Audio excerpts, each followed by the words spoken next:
প্রিয় দর্শক, আপনারা এই মুহূর্তে দেখতে পাচ্ছেন আমি দাঁড়িয়ে আছি খাতড়ার একটি রাস্তায়।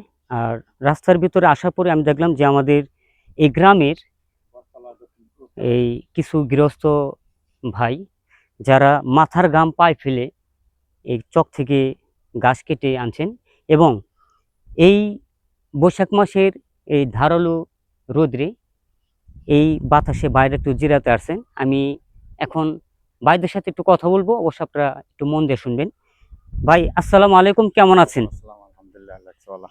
দেখ ভাই, কি গরু টুলো পালেন? হ্যাঁ, গরু পালি। আচ্ছা, এখন কি এই গাছ যে কেটে আনলেন কি গরুকে খাওয়াবেন? গরু খাও। এরপরে কি করবেন? এরপরে বাসায় যেয়ে হ্যাঁ।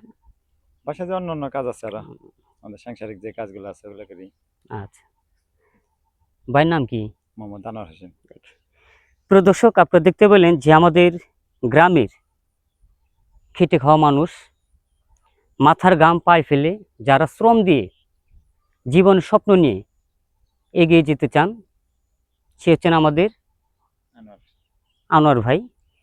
আনোয়ার ভাইকে আমার পক্ষ থেকে আন্তরিক শুভেচ্ছা অভিনন্দন আমার চ্যানেলে সাক্ষাৎকার দেওয়ার জন্য।